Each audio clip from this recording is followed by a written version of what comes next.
Hi, and welcome to another episode of Vlog of Joe. If you're new to this channel, pinch yourself now. I can't come all the way and give you a new pinch. This channel is broadly classified into three segments. I would like to call it the three C's. Sounds fancy. Khana, cinema, and comedy. Well, in terms of comedy, I want you to be the last video that I had done in this genre was called Shit Happens. And if you haven't watched that video, don't worry. You don't have to watch it anyway. I'm not going to compel you. I would also like to take the opportunity to thank all my subscribers for the love and affection that you give me. In addition to the feedback that I've received, I've also had some very good observation. I've been told that I've been biased towards one of the C's, which is Khana. So this video is an attempt to ensure that I consciously overcome my unconscious bias and do a video on comedy. Well, let's call it the attempted comedy. So over the weekend, I had the opportunity to travel from Hyderabad to Kerala because I was almost getting withdrawal symptoms from not being at the airport. Over the last 2 nights, it was very difficult for me to come up with a name for this particular video, and brainstorming and pondering. We will be calling this episode as a yatra happened. Very innovative, I know. So while we were on the way to the airport, I was doing a web check-in, or I was told that I need to have a baggage tag for my checked-in baggage, and there's only an option to drop your bag. So it was a bit confusing. It was not the usual way of traveling, and I understand we are in the new normal now. So I was looking frantically for a store which had a printer.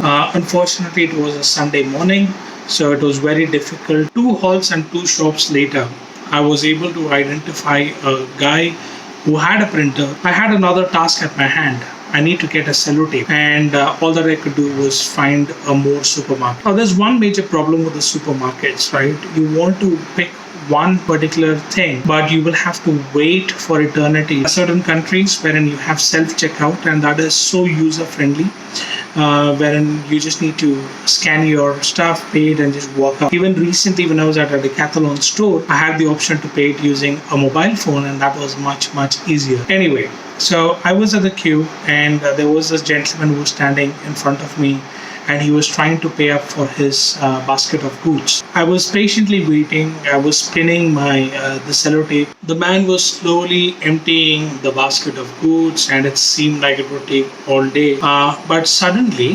the cashier Akka asked the question which I had been waiting for a very, very long time, and it was Kasha Kada. To which the person replied, ATM.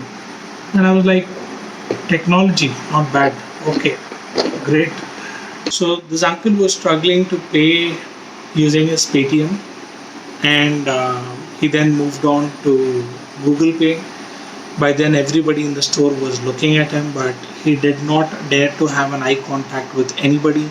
He was just staring at the phone. So that's when I realized that he's a senior citizen. And to be honest with you, I respect and I appreciate the senior citizens for all the contributions that they have made to the economy. But he was a fraudulent senior citizen. When I say fraudulent senior citizen, the reason I'm making that conclusion is because the gentleman dyes his hair. Towards the end, because I was standing at a very close proximity, I realized that towards the end, around this side of the ear, there was some gray hair, and I knew that he had completely dyed his hair. So these are the same category of uncles, who don't accept that they are senior citizens, but they would like to be known as the young-hearted, the lively guys. But if you were to give them a railway reservation form, they will tick the senior citizen box secretly. Then after Google Pay, he tried Phone Pay, and by then the transaction was successful. Everybody in the store applauded in their hearts. And then I paid for the sellotape, and I ran out of the store because the taxi was already waiting for me. Went to the computer shop, picked up the printouts, and headed towards the airport. So the moment we got out of the airport, we were unloading our bags. Mikhail spotted some pigeons, and he was running after them. So immediately we quickly unloaded the bags, and we let the Uber drive go. It was only then that we realized that one of our bags was at the driver's seat. Now, the interesting thing about this particular exercise or this particular journey is I discovered that there is no way in contacting the driver after the ride. And the irony was because I was tracking his location and I proactively stood outside my building, I did not have his number either to call him. So we were in a state of fix. The bag was gone and we were waiting at the ramp trying to figure out what could be done. I tried calling the Uber customer care through the app. There was no number given. I did a Google search. I couldn't find the number as well. And then it struck me because I was on the ramp, there were a lot of other Uber drivers who were coming to drop off passengers. So I spoke to one of these guys and I asked him, is there a way to get connected to the Uber contact center? In the meanwhile, there was a nasty guy who was trying to honk, who was honking vigorously right behind my back. And I looked at him in irritation, and it was great to see it was the same taxi driver. So basically, his life would come in full circle because once you drop off on the ramp at Rajiv Gandhi International Airport, you will have to take a circle anyway to come back to re-enter the ramp. So he had very kindly come in. He had given us the bag. My wife was super excited because she got her laptop. I was also super excited because I had got my vada, chicken curry, chutney and chapati. Honestly, I'm telling you, when my wife and I are involved and if it is a travel, there is some kind of an adventure that happens all the time. And it's consistently happened in the last 7 years. I've missed a flight, I've missed a train. It's definitely not my wife, it's definitely not me. It's probably the Panchabhutam or the 5 elements which plays up against that. So we walked in to drop our baggage. By the way, we spent a substantial amount of time writing and filling in the baggage printout which I had taken some time ago. And then we went into the baggage drop to hand over our bags, and the lady very pleasingly smiled at me and she said that this is not required. I was like, are you guys pranking me? Is there a camera somewhere where you take the reactions of such lousy jokes? Because I spent about 20 minutes, looking at a person's dyed head a while back, and now you're telling me that this was not required. So she told me that unfortunately this was a norm that they had during the initial days, but at this point in time it was not required.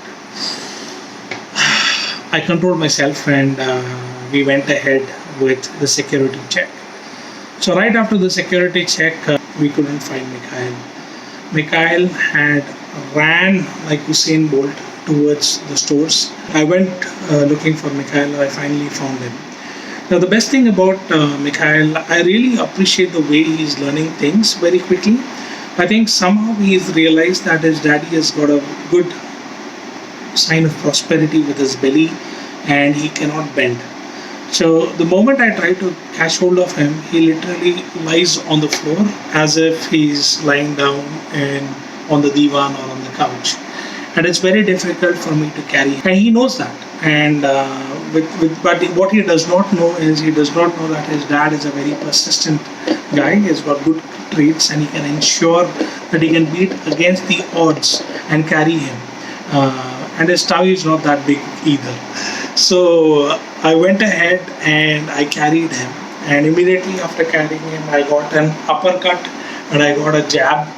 And then after enduring all that, I finally got him to his mama. We got to the gate. It was quite interesting.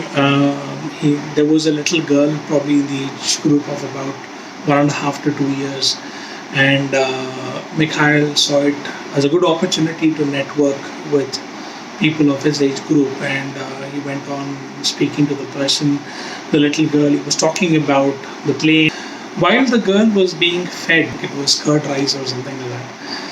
Apparently, the mother spilled some of the curd rice on the girl's dress, and immediately my son exclaimed, "The dress galis," is what he mentioned. He used the word galis. Okay, I was face palming, but the girl's mom was very smart, so she used this particular phrase. She said, I'm surprised that your son speaks such authentic Telugu. And then, my wife got into a conversation. She told her that, our caretaker speaks Telugu and that's how he's picking up the Telugu language as well. It was quite interesting. So it was our time, the final call to board. We boarded the aircraft. But fortunately, he fell asleep because he was tired in the airport, and his batteries were completely drained out. So he fell asleep. After traveling after a very long time, you tend to realize that things would have changed in the aviation industry. You're wrong. Nothing has changed. Even in case if the toilets are occupied, you will still find a queue of people waiting to get into the toilet in the aircraft. And once the flight lands, at the top of the voice, you can hear the air hostesses screaming their lungs out. Please baithiye sir, please baithiye sir. See, there is a difference between exiting and evacuating. These are two separate forms of actions. However, when it comes to air travel, we Indians and people around the world seem to somehow get this mixed up, and we evacuate instead of exiting an exit. So finally, we arrived at a destination. It was a great journey. I hope you enjoyed this video, because a lot of my friends have been calling me and asking me about how my journey was, and I think it's much easier to send them this particular video link so that I don't have to exhaust my vocal cords. Not that I'm a great singer, but I thought I'll just let them know. Oh, interesting. On the same night, after our arrival, we went to bed, and we were having a quick chat. That's between me, my son, and my spouse. And I was asking my son, "What color is your hair?" And he told me his hair was black. He told me his mom's hair was brown, and he told me my hair was gray. So I think I need to get a pack of hair dye now, aging quickly as well. So until next time, thanks for watching the vlog of Joe.